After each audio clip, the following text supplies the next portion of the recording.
we are going to prepare our vegetables uh, because we are going to cook a tamarind soup based milk fish, okay?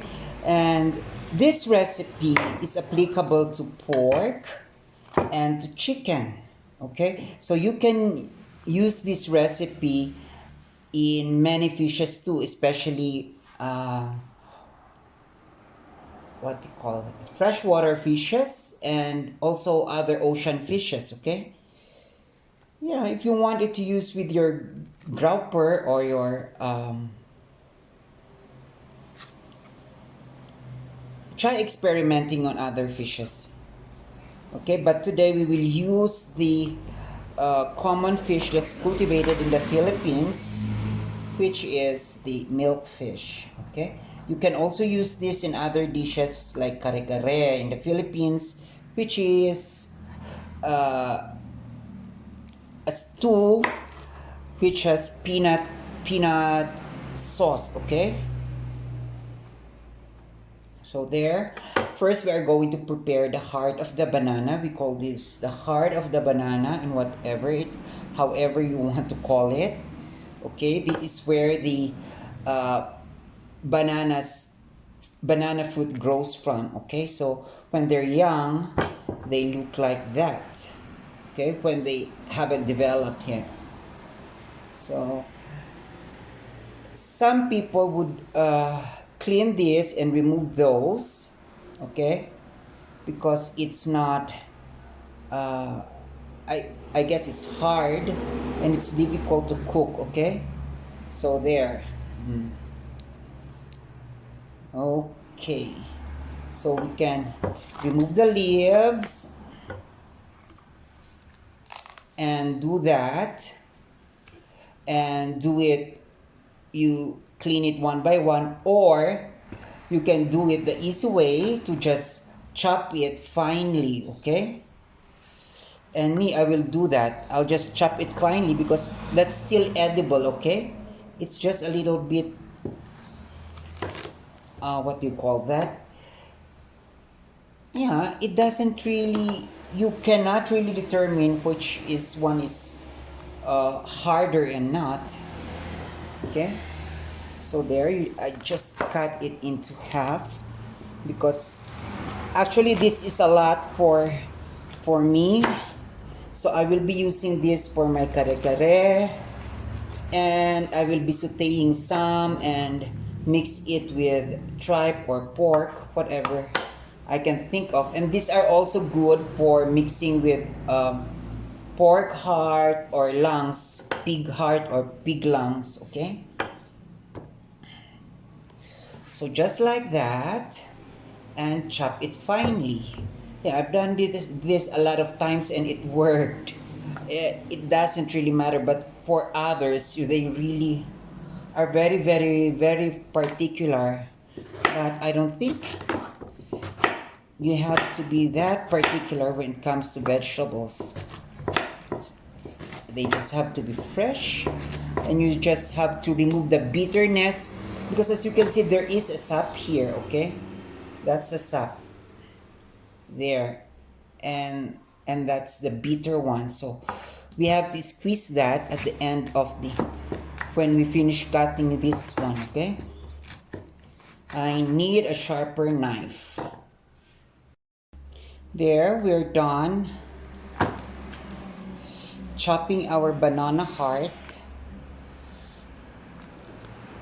It's the pod where your banana fruit grows from, okay? So there, at least we have many different textures, okay? From the banana heart. And then the next thing to do is to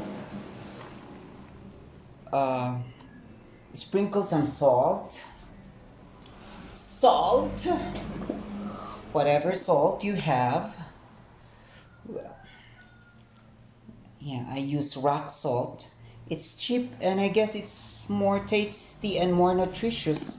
It's not as fake as those iodized salt that are sold commercially. Okay? And there, maybe if you use your Himalayan salt or those salt from the Alps, then maybe they're more delicious. Okay. Here. Our salt here are mainly from the sea. There, you spread it. And then you squeeze out the juices from it, okay? So you get another container. Okay, like you can do this here so you can see it. I will just use the traditional. Okay, just squeeze it, okay? If you cannot squeeze it from the first, you can add more salt. But be sure to wash it carefully and then leave it for a few minutes, okay? Until the water comes out. But me, I don't even do this when I cook it, but I just know it's just the way or the traditional way they do it. But I don't really put salt and squeeze it out because I'm worried about the vitamins, okay? But, you know, some people really are very good critics, and oftentimes what they know that they usually do is just what they know that things should be done, okay? You should do it this way because it's what we've known for many years, but they don't realize that you can do it in other ways. So there. So there, after a few minutes, there you can you see? Yes, that is the juice, the sap that's coming out when you squeeze it, okay? Just leave it for about 5 minutes, and you really have to be strong to do that. It's, oh my god. There, you see? Oh my goodness. If you would leave it for a longer time, then maybe you can squeeze out a lot of juice, but no.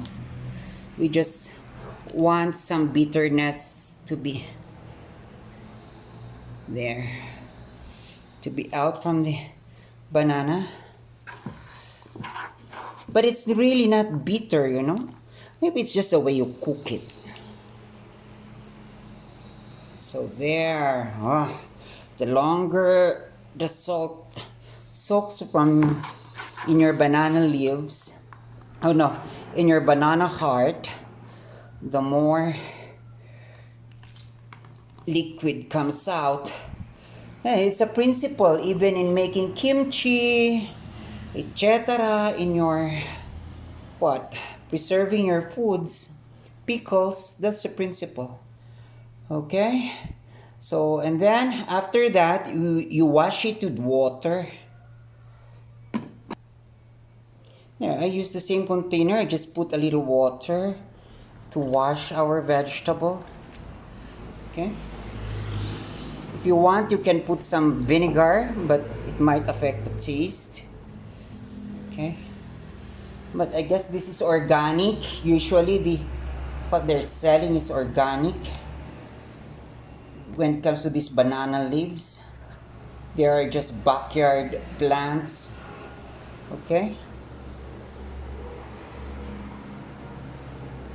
there, then wash it. You can wash it 2 times or 3 times, and we're done. Okay, wash it, drain the water, and that's it. There, we have washed it. I drained the water. Okay, so sometimes I just really can't get the sense of videos showing everything from washing their vegetables to draining the water out from the basins or their containers. You know, it just takes a little common sense, okay? I don't have to present everything to you because you have a mind of your own. So we're done with the banana leaf. Now we are we will prepare the other vegetables the for our sinigang, and which we would use for our kare-kare also. So this is the finger chilies, lady finger, we call it here, a long chilies, okay? Hot peppers, okay? A slender form of bell pepper, but they are hot, okay? And then the eggplants, you can use smaller one, or the bigger one, whatever is available, okay? So unless you're a five-star chef or cooking for very meticulous royalties or meticulous people, then you can choose the sizes and everything. And then here we have our string long beans. We call it string beans. This is popular in Southeast Asia, especially in, yes, and they love to use this in Vietnam and in Thailand, and they eat it raw. Here in the Philippines, we don't eat it raw, but you can eat it raw anyway. And then we have your onions. I'm using white onions because it is cheap right now. And then the garlic, and then this one is very important in soups, okay? The ginger, especially the light soups, okay? But you cannot use it in your kare-kare because it would overpower the taste of the kwan. We will just use it with our sinigang, the tamarind soup based fish, okay? So we would just crush it with, ow, okay? A little strength, just use your body weight to crush it, okay? If you want to be quick, okay, and then slice it, okay. Use a sharper knife, okay, because this one is very difficult, I'm telling you. I've been sharpening it, but it doesn't get sharp. I don't know how to sharpen knives. And then your garlic, and then you mince it a little, okay. There, just that.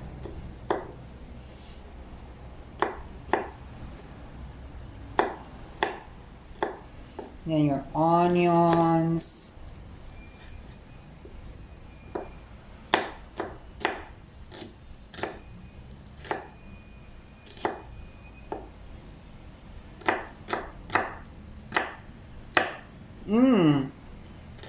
You're sleeping. Then, since they're small, I would just cut them into two, okay? Or maybe cut them in the center, so they would be, yeah, you can cut it into, so it would be easier to cook, okay? We have to preserve the flavor, so that's why I don't want to cut it so small. There. There.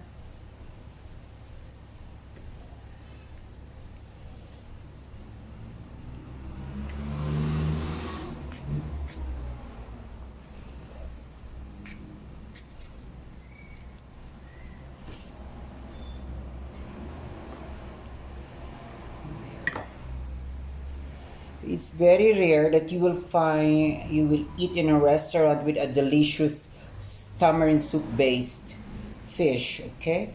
Here in the Philippines, we have different versions. Some are very light, without the sour taste of the tamarind, and just cut it with your hands, okay? Just almost the same length as that one. And your chilies, okay? You can use more, of course. It would depend upon your. I'm only one, so I would use this, just this amount of vegetables, okay? This one, and a little of this one, maybe just a handful, okay? But this is too much for one if you're eating it in just one meal. Okay, maybe I'll eat this in 2 meals. Okay then, so we're ready to cook our fish. And later, our kare-kare. The exciting part is to start cooking our sinigang or the tamarind soup based stew. Call it stew or soup. More on soup.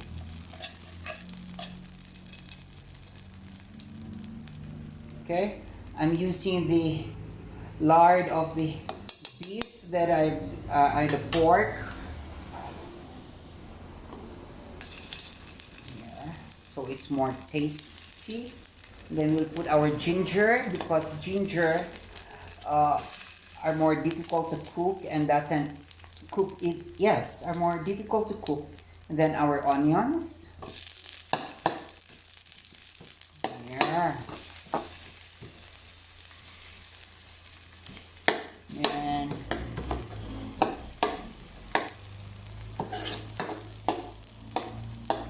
after a minute or two, you will put the, you can now put the, you can put your garlic, okay?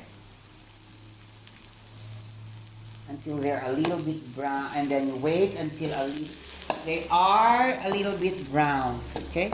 So you just keep on mixing them. There, when the garlic, onions, and the ginger a little bit brown, we'll now put about 3 cups of water or 3 glass full of water, okay? The bigger than the cup. There. And when you're not sure about the hygiene of your water, you better wait for it to be boiled, to boil, before you put your fish, okay? I know your tamarind, okay? Because we will use the tamarind here. There, when the water is boiling, we should put our banana heart, okay? Our sliced banana heart.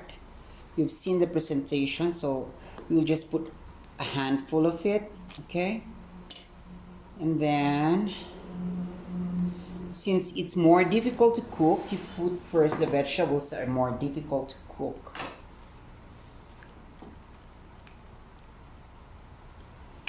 Then, we will now put our tamarind, where we will see about 200 grams, 100 grams, because it's just 3 cups, just enough to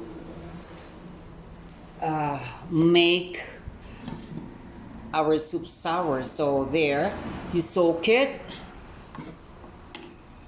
you get a strainer, you put the tamarind there, and then soak it in the boiling water for about 2 or 3 minutes until it's soft, okay? It depends. There, I guess it's soft, tamarind is soft, so we will now press them, okay? There. Until their juices come out, okay? As you can see, don't use too much, otherwise you can put little by little, add more if it's not too sour for you. And yes, this recipe is great for salmon. So those people in Europe and countries with salmon, you better try this, okay? So because I guess you're just familiar with of course you have your own recipes like smoking or frying it, but filleting it, but you can also try this recipe. This is good with salmon head alone, okay? So don't discard the fish heads, because you can use this recipe for your fish heads. I guess you can use this to almost any fish, because the soup is light. It's not so tasty and saucy. It doesn't require tomato sauce. and not to, yes, not to taste and saucy like other recipes, like many Filipino recipes. I guess it's a disadvantage of Filipino food. They're so tasty, unlike other uh, cuisines of other countries, that they have simpler flavors. I guess yes. We just have the right amount of sourness and not too light. So this is our milkfish. That's the milkfish, okay? Just looks like that. So we'll put it whole. You can remove the tail if you want. You can slice this into 2 or 3. But we will just try it like that.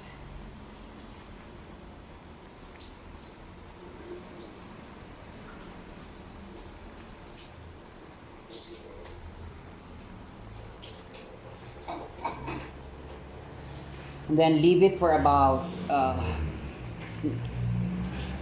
we will put our vegetables next, okay?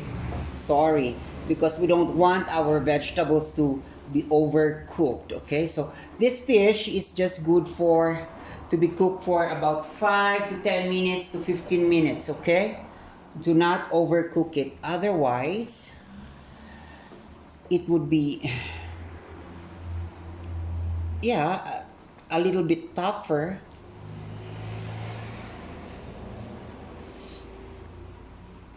Okay, there. So let's leave it for about 2, 3, or 5 minutes, okay, until they're done. And we will see until they're done, okay? So you time it. We will see. I will tell you how much time it took for them to cook. About after maybe about 3 minutes, we will move the fish.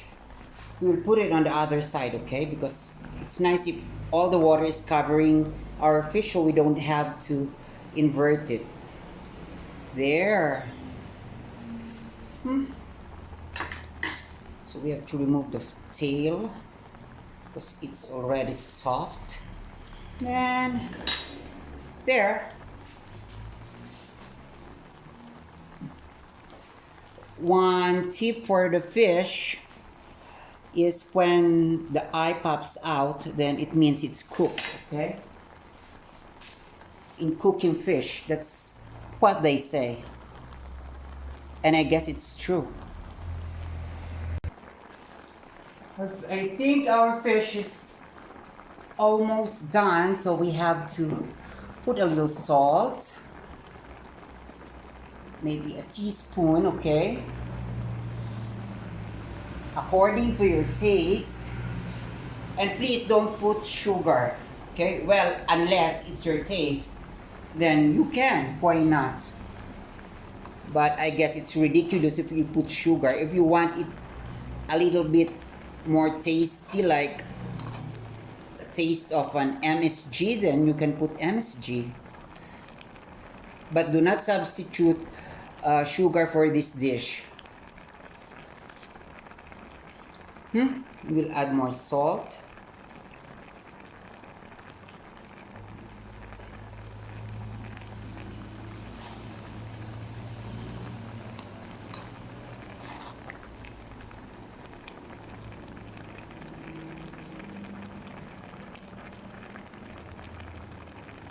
So there, it's about 3 teaspoons, okay? And then I'll put it in low heat. So I don't want the soup to be gone. Okay, and then we'll put some ground black pepper, a little only. And there.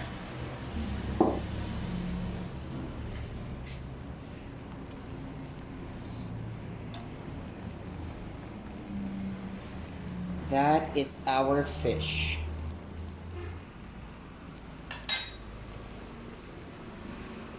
So less than 10 minutes, okay?